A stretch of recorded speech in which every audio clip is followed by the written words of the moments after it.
Guys, if you have not seen yet, you did not see the tweet earlier, or if you didn't follow me on Instagram, you did not see the story share, etc., the merch has finally dropped. It has been 3 months in the making. Took a while to get the material for the shirts to be exactly the way that we wanted it, the designs to be exactly how they are. They ended up dropping during LCS earlier, and hundreds of them have already sold. I'm actually really overwhelmed that they're selling as well as they are. There are still shirts left in stock and everything like that, so you can end up getting them. I have been told by the company that more can actually be made and whatnot, so I'm very excited about this. I've always wanted to actually make merch, and so that is why the merchandise does not actually look like it's gaming related or anything like that, because I wanted to make merch almost like just for artistic reasons, and I wanted to actually see if it's something that I could do, because I've actually always been interested in fashion. So obviously very excited about this, and I hope that you guys enjoy, and you can get the merch in the link below. It's going to be in the description, and it'll also be on my stream as like a Nightbot command and whatnot for the next 2 weeks. These things will be purchasable. So thank you so much if you do support, and I hope you enjoy. Hey everyone, it's Ellis, and this is the usual tier list that I end up doing for Pro Play every single year. Typically I do one for spring, then I do one for MSI because it carries over into summer and Riot doesn't do too many big balance changes, and then I end up doing obviously the Worlds tier list. And this time around I did end up talking with 5 different people, a couple of others too, but mostly 5, one for each role. And we are just going to go through the list because I think that this is the current iteration of champion power level, not necessarily what is actually popular in Pro Play like all of the lists. This time around, unlike with the World's tier list, I did not also make my prediction for what pro players think is the actual current champion tier list. Obviously, we've all been seeing the meta right now. I do not think that it is an accurate representation of the meta in terms of what the champion skill levels actually are. So let's go through some of the obvious weird things maybe. So Gangplank, very non-existent. You guys have all probably been seeing K'Sante, and you've been seeing a lot of Fiora. You've been seeing some other random champions popping up inside of top lane. But again, this tier list is with 13.3, the patch preview in mind. Gangplank, number 1. It seems like every single year he's completely forgotten about. Maybe he'll pop up at MSI. He'll probably inevitably come back at Worlds. This champion is Z tier primarily just because it doesn't really matter if he has a rough matchup. The amount that you have to put him in the grave in order to make it so that he can't really recover inside a game is really, really unlikely to happen inside of a game.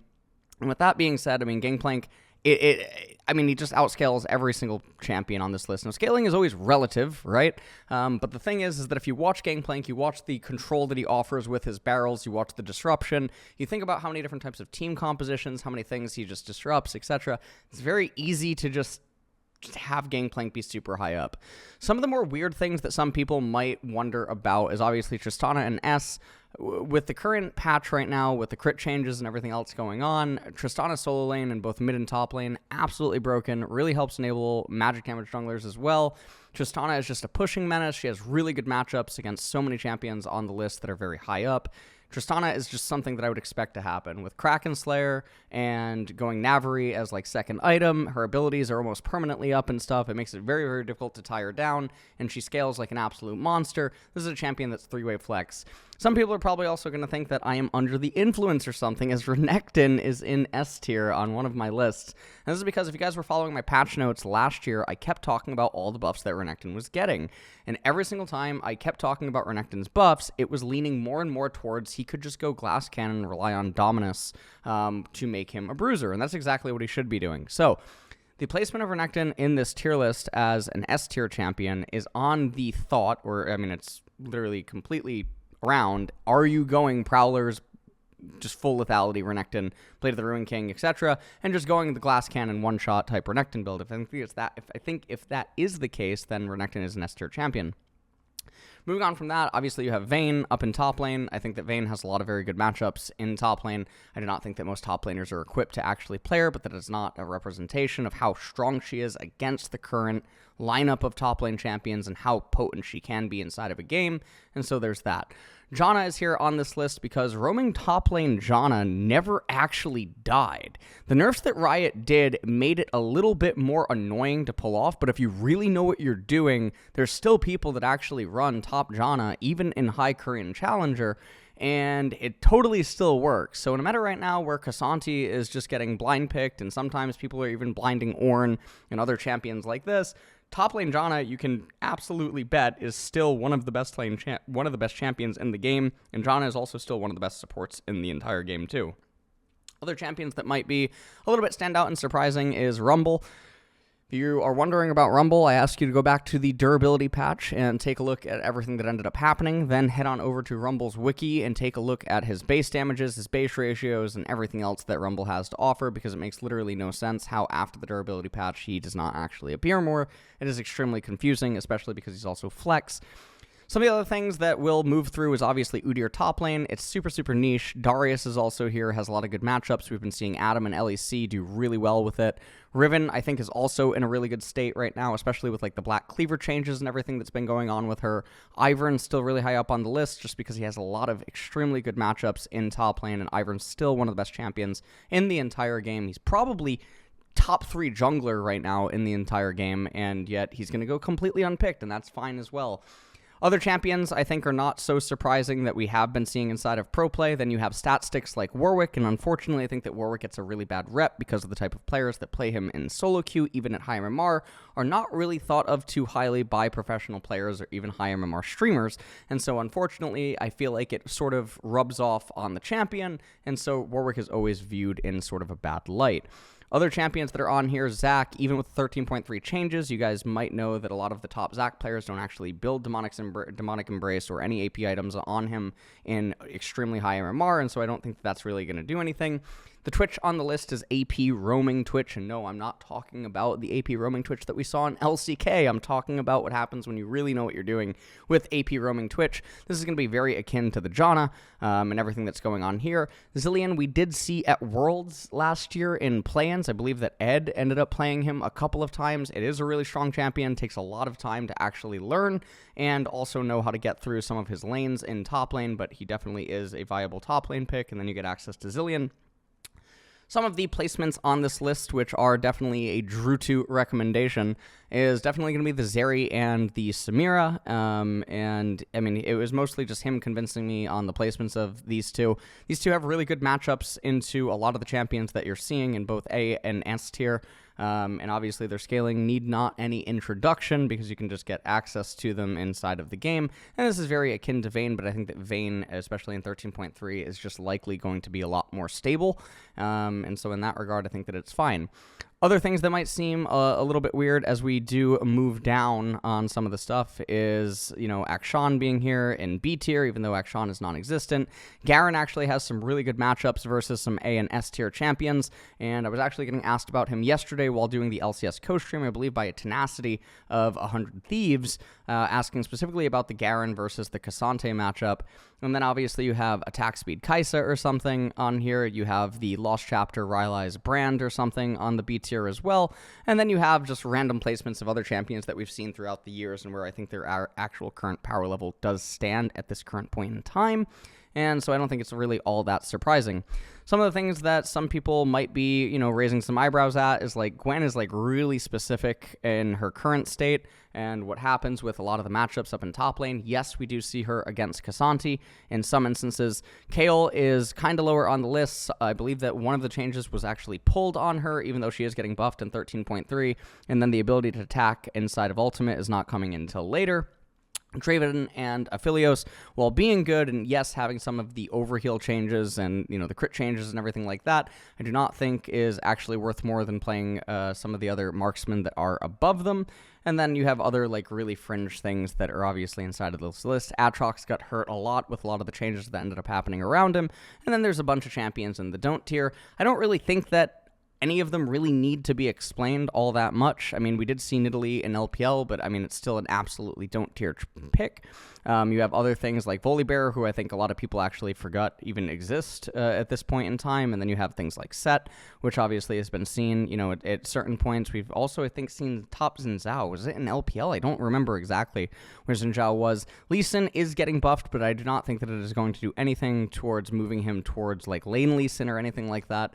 And I think that pretty much covers top lane. Some of the champions, you know, just are not actually put on here, but I tried to put a lot of the champions that we actually have seen, at least in the last couple of years, that have appeared in top lane and have been considered for top lane, and where I think their current power level is, their ability to slot into draft, how flexible they are, how they are with current itemization and whatnot, and how they are scaling relative to the popular meta right now, and what actually could exist. Now we're going to move on to the jungle, and the jungle list, we'll talk about this now too. Udyr, this is a really interesting one. So I think, to literally quote Aribo, who was the person who helped with the jungle making of the tier list. If people don't know him, he is a challenger EU West jungler that is very notorious for playing some of the non-traditional junglers and doing a lot of very deep analytical conversation on, optimizing clears, optimizing itemization, and things of that nature, runes, yada, yada, yada, for certain junglers, etc. Udyr is really interesting, and from talking to some LCS and LEC players, it does seem that a lot of people are in agreement that Udyr is the best jungler in the game. However, Udyr comes with a certain way to play the game, and it seems like not a lot of teammates want to buy in with playing with Udyr, and so that is a very interesting thing, because this champion is turbo broken, and he can literally do it all. It's very, very difficult for any jungler to keep up against him. Yes, some people might reference the G2 game where Yike ended up playing the Udyr, and I would say that was an extremely poor showing for the Udyr, because there were so many mistakes with the clear efficiency inside of that game, but also how far behind he ended up falling early on, and just the leads that the enemy team ended up accruing. It was very one-sided. It could have been a lot of junglers in that situation. The one-game sample size does not really reflect anything about the champion's power level. I wanted to place Fiddlesticks on the Z tier as well. However, I can agree that Fiddlesticks does have a little bit more conditions on him.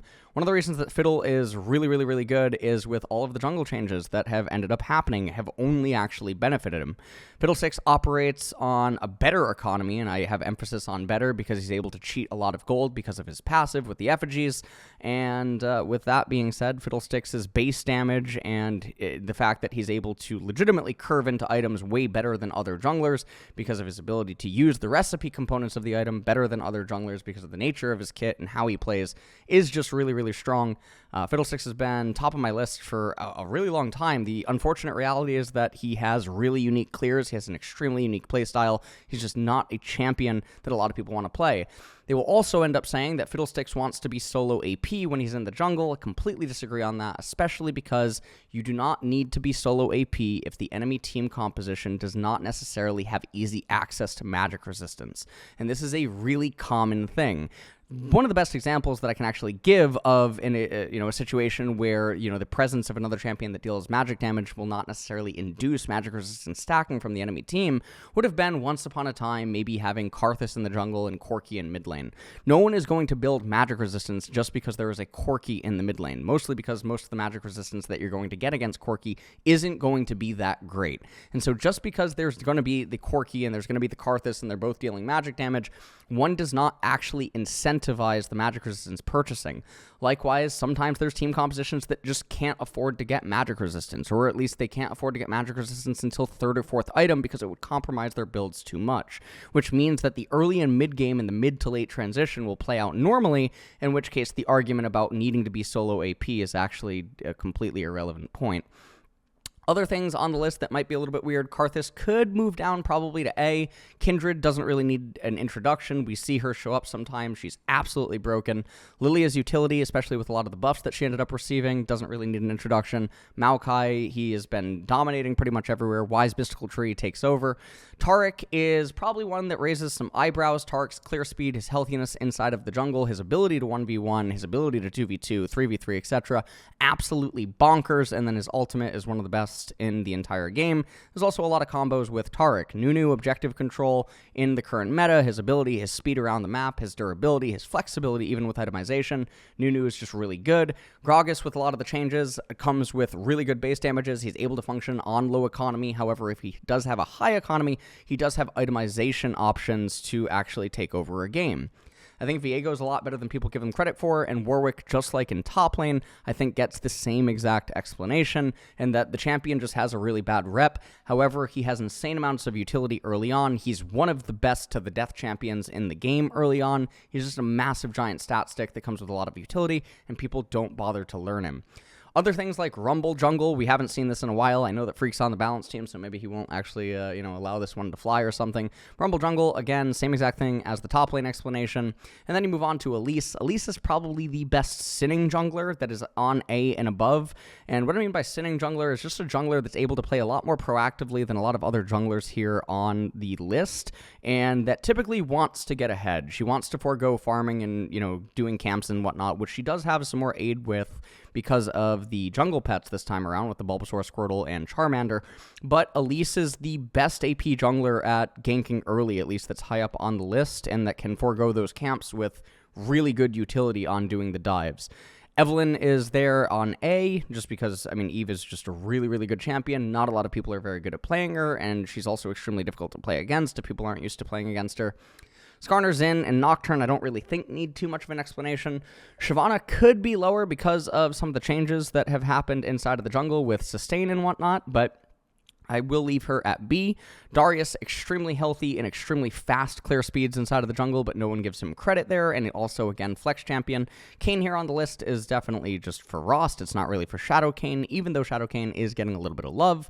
Trundle, not existing for a while, is a bit of an enigma, especially with Radiant Virtue. I have no idea how Trundle is not popping up earlier than, I guess, like last week we started to see some Trumble, but it makes literally no sense whatsoever how this champion with Radiant Virtue, not only just from the jungle, but even from the support role or something, just never was appearing at all. It is a complete mystery to me. I have no idea why it's happening, but yeah, Trundle is there. Rengar is okay. I definitely do think that he gains a lot of value if Ivern is in mid lane or Ivern's in top lane or something like that, or if you're doing Rengar, Ivern bot lane. I think that Rengar has a lot more value there. And then I think a lot of the other junglers on the list here are relatively standard. Sejuani is a mainstay right now in pro play. A lot of people are picking her. Jarvan is seldomly picked, but Jarvan can be picked. I think some of the things that might raise some eyebrows is Vi, because Vi, it seems like, is literally everywhere. She's a part of the Vi Wise Mystical Tree and Sejuani Wukong, quad rotation that ends up happening in pro play. But realistically, Vi is just a really weird champion. She should be going Black Cleaver first item in most cases, but unfortunately, most pro players just don't pay attention to, math or actually reading items or what it is. So we get Chempunk Vi's first item.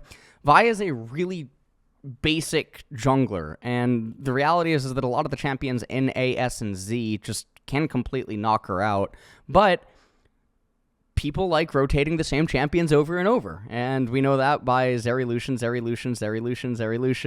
sometimes Sivir thrown in there and whatnot, and Vi has just been grown very accustomed to, and so they continue to rotate Vi. I think with a lot of the changes, it does get a little bit more rough for her.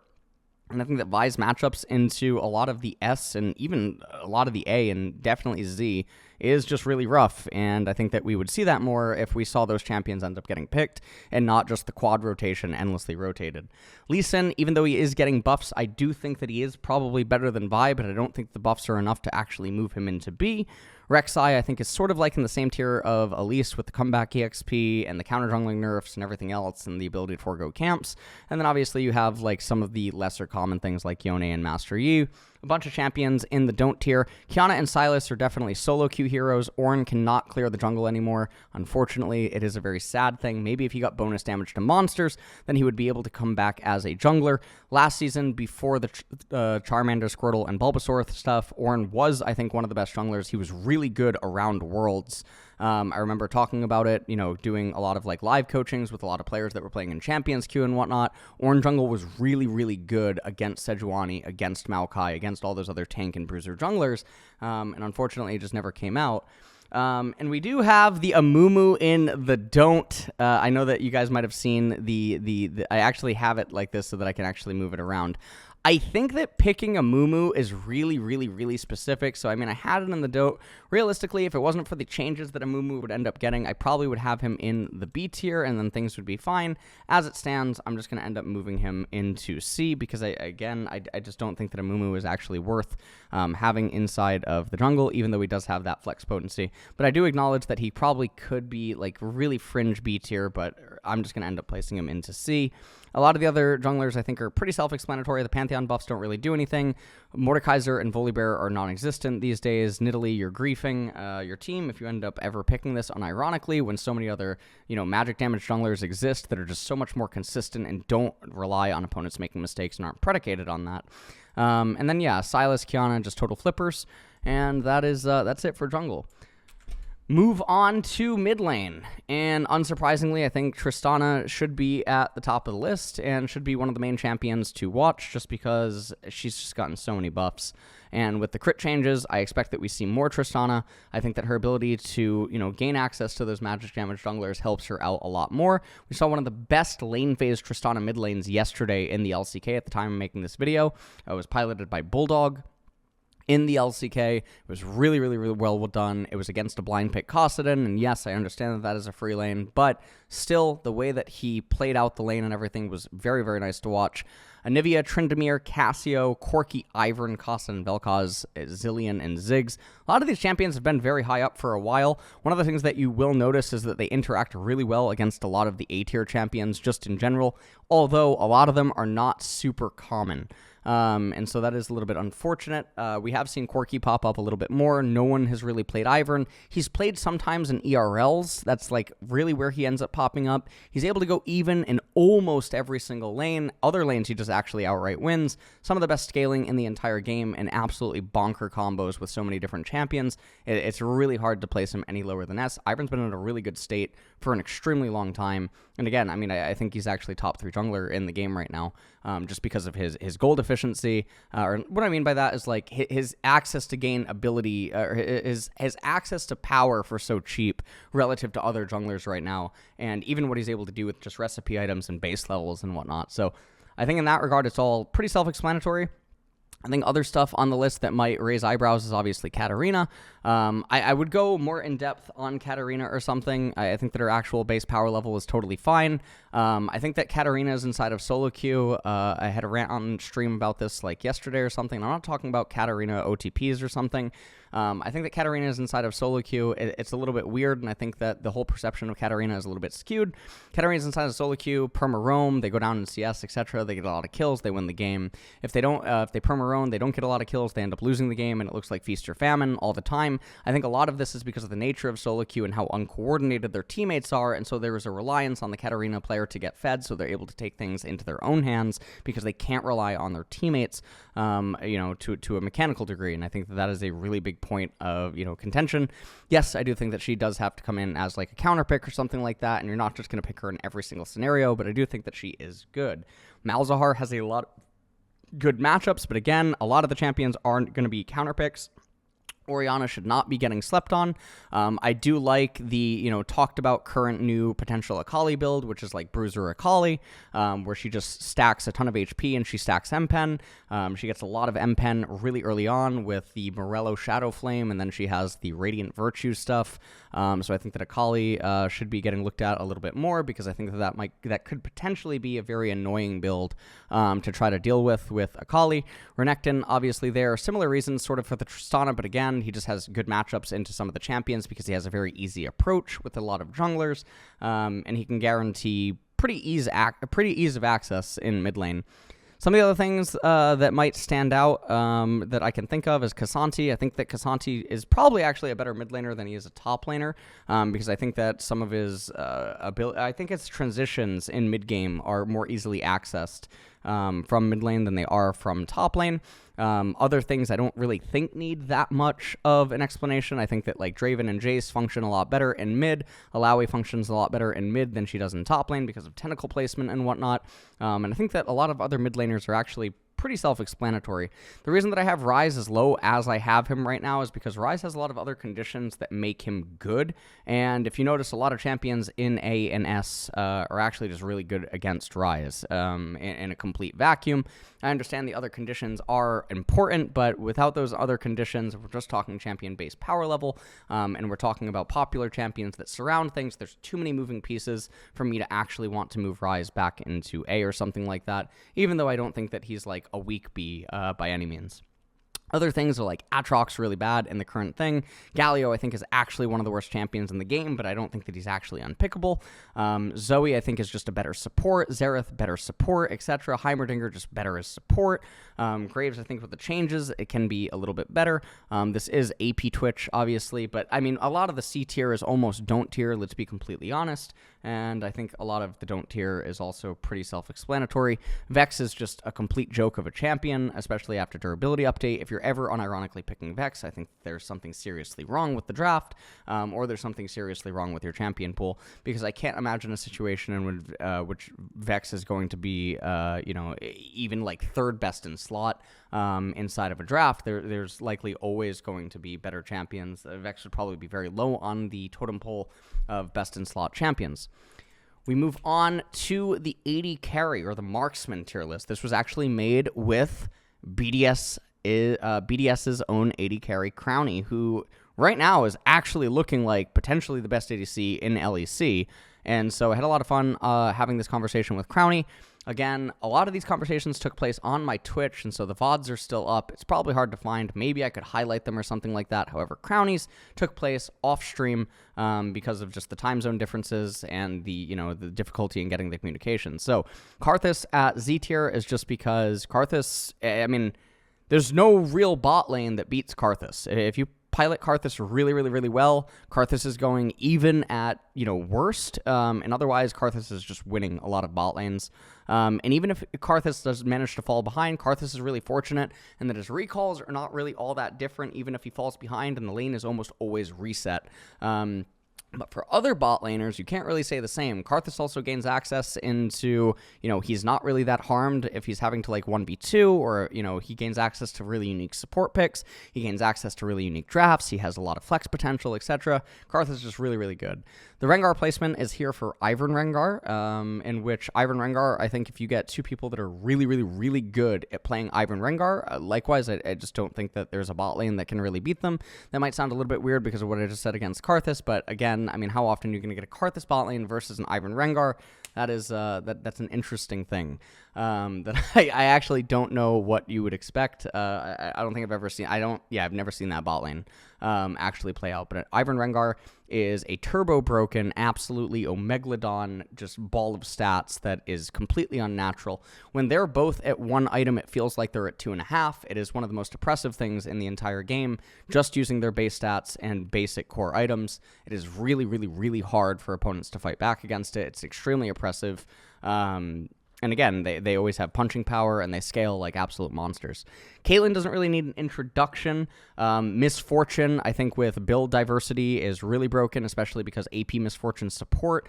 Misfortune's just completely disappeared. Crowny would say that it's because of her ultimate is unreliable, but I think that when you look at her buffs that she ended up getting on AP, and then you remember that AP Misfortune is a way that you can end up going, or you can go like a mix or something, then Misfortune is really good. Ziggs has a lot of very, very, very good matchups against pretty much every ADC, but no one plays them. It's really confusing. Seraphine doesn't really need an introduction. Cassiopeia doesn't really need an introduction. However, I could see Cassiopeia being moved down to A or something like that. I think a lot of the A tier placements make a lot of sense. I don't think that any really need that much of an explanation. Soraka ADC is probably her best role in a competitive format, even though I think that her strength and support in terms of balance is actually higher. But again, Soraka's pairings for supports are going to be different, but I think that's fine with 13.3 on the horizon. I think that Soraka's normal traditional pairings with supports are just going to be better. And moving on from that, obviously you have other like really weird things, like you have Vigar, which, we were seeing a lot in solo queue about a year and a half ago or something. There's a lot of people playing Vigar. There was a lot of people even playing Anivia, even in Korean solo queue. And then obviously Annie 80 carry is not something that I think is that totally unheard of, and Annie did end up getting pretty nice buffs. But Annie is not something that should necessarily just be laughed at. Really, really high auto range, really good mana sustain in bot lane, really high lethal thresholds, etc. It's just no one actually plays Annie 80 carry, so it's, it's sort of whatever. She does have bad matchups, don't get me wrong, against some of the S tiers, but it's not like she can never be picked. Obviously, B tier, Kog'Maw, and Twitch, I think, are very, very dependent on supports, more so than a lot of other champions on the list. Kindred is for Kindred Taric. I don't think that we're ever going to see that, but I do think that Kindred Taric doesn't really need an introduction. You guys can look up VODs of the Chinese duos that do the Kindred Taric versus like pro players back in the day when Duo used to exist. There was also like the Kindred Tarics and High Korean Challenger. And even when Duo Q didn't exist, you had the MMR abusing Kindred Tarics, the people that would permanently stay in Diamond 1, and they would get up into Korean Challenger MMR playing Kindred Taric, and then never promoting into Masters. Jinx, unfortunately, I just think is outperformed by a lot of other champions, and she just has too many bad matchups against a lot of champions on this list. Jhin, I think if you're ever going crit Jhin, even after the changes, it's a complete joke. He's just a giant utility bot that's meant to go neutral inside of bot lane, and I think that with the way that draft works, it's just so bad if you're actually having to do that. You're going to end up looking like Cloud9 today in the LCS, in which they drafted Jhin Ashe to go even, which is really impressive, because obviously you're never drafting Jhin Ashe to ever try to win lane, but it doesn't make any sense, because why do you draft Ashe support if your goal is not to win lane? Doesn't really matter. Lucian, I think with all the changes and everything, I mean, I do still think that he is going to be picked. He's still being picked in LCS on 13.1b, but I just don't see any point for it. Again, there's way more options to actually play, and there's also just champions that are inherently a lot stronger.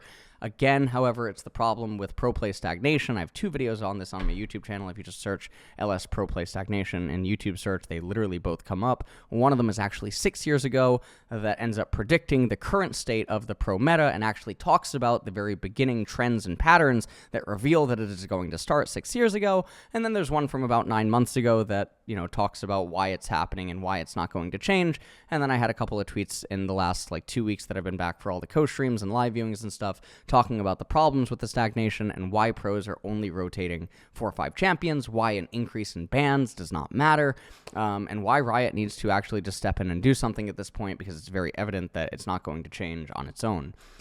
Anyways, we move on to the last thing, which is support. This was made with treats. I did try to reach out to Trimby. This time around, I was not able to have Trimby partake, but Trimby did partake in the last 2 tier lists. So this is pretty much it. It's no surprise. A lot of enchanters, obviously, at the very top, and I understand this is with 13.3 in mind. So I don't think I need to talk too much. We talked about Zoe in the last one when we did the Worlds tier list. Taric is very high up there. Sona, again, not a lot of people actually bother to put the games in on Sona and just learn how to get through some of the lanes in order to gain access to her massive amounts of scaling. And so that's always a really depressing thing. AP Misfortune is exactly what this is. AP Misfortune, really, really good against a lot of bot lane duos right now. Very, very oppressive in lane. Scales really, really, really well, and nothing's going to happen to her, at least not in 13.3. A lot of other supports I think are pretty standard. You have AP Twitch support. Just put out a video on the highlights channel actually going over how not to play AP Twitch support, as we did just see the absolute disaster that was AP Twitch and LCK, in which Naster's 2 was purchased at 26 minutes, and the AP Twitch support played one of the worst ways that you could imagine. So there's that. Rumble, again, same as mid, same as jungle, just same as top, same as jungle, etc. Overloaded in stats. Doesn't make sense. Fiddlestick support, I do think is very good, especially with the effigies, because he's a lot more gold efficient than all the other supports, and he gets access to cheat gold, and he gets access to cheat all these other things, and then his inherent base damages is really gross and very disgusting. You have other, really weird things. You have, Karthus here, which I think, is mostly Karthus Senna. It's also very specific to some matchups in bot lane, like Karthus Heimerdinger, which no one ever picked, by the way. I don't know why that never happened. When all the people in pro play right now are picking Heimerdinger's support, the go-tos have been stuff like Azir, or to pick Ashe, or to pick Jhin support. Things like this that just, I don't understand. Just pick Karthus. Just blow up his turrets. I don't really know what the big deal is. Doesn't matter if Karthus dies. Karthus only needs to get to level 9 or level 11 if you want, rank 2 Requiem or something like that. You can let him pick up some solo farm if he needs to get a little bit of EXP. Level 11 only requires 1280 EXP, okay? So it's just going to be 2 cannon waves in the mid-game, roughly. 2 cannon waves and a little bit of shared stuff is roughly all that's, going to be necessary or something like that. It's probably only going to take about a minute to 2 minutes in-game timer. I mean, a cannon plus non-cannon wave is what, 665 EXP? And so, you get 2 cannon waves together almost, and, Karthus is almost going to get that level. Not going to be the end of the world, and that's, again, if you want the rank 2 Requiem or something on support. Level 9 is obviously max points and lay waste, which is really good. Karthus comes with really high base damage. He comes with MR reduction, etc. And he has really unique dives onto turrets and whatnot. He can do a lot of good stuff with his passive Death Defied. Annie support, again, no one plays it. Doesn't mean that it can't be played. Annie is getting the buffs on 13.3. Ziggs support, same exact thing as Karthus, but we just weren't seeing stuff like this end up getting picked. Teemo, I think I didn't actually talk about him in top lane, but I do think that it is something to talk about. Teemo dominates a lot of the S tiers. Unfortunately, it's really weird in that his power level is kind of weird, but Teemo's pushing P, guys. Teemo is pushing P against a lot of the matchups. If you actually think about Teemo's matchups versus so many of the A and S and even Z tier champion here, Teemo's really interesting with the mushroom control and everything else. Teemo's actually pretty funnily good in a lot of ways, but we do have Teemo's support here. It's going to be really, really, really rare that you would ever see something like that. Like, the enemy would have to have, like, Vayne ADC and also have their support picked or something.